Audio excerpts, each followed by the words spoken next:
How are you feeling ahead of the last test? Well, nervous, as I guess you would for any test, but excited that we're on the verge of something special as a team. 4-0 would be an absolute drumming of the second best team in the world. So if we can pull that off, which I think as a group we're pretty confident we can if we reproduce the cricket that we have of late, that would be a fantastic achievement and something really well deserved for the team. So there's no lack of motivation, is there, just because you've won the series? No, not at all. I think for the guys that have just come into the team, the motivation is to perform, so you hold your place in the team, and for the older guys, probably at the moment it's much the same.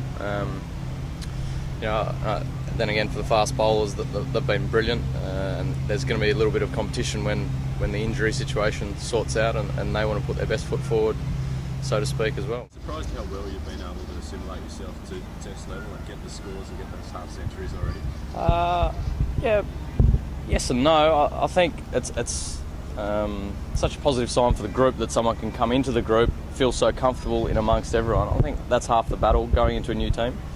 Once you feel comfortable within the team, then I think that's when you start performing. And so to come in and feel comfortable amongst the guys, some legends of Australian cricket, I think that's probably been the key for me performing.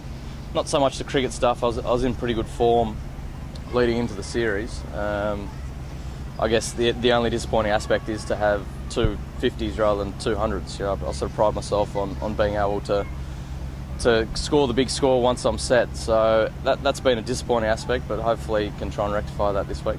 Much thought when Shane Watson's fit and he comes back, sort of where he slots into the side. Obviously you're playing beautifully at the moment. It'd be tough if they ever thought about dropping you, but I guess Watto's got to fit in somewhere. He does. He's probably the best player in the country, so they certainly do have to fit him in. It's no different to any other team when guys are coming back. You got to hold your place through weight of runs.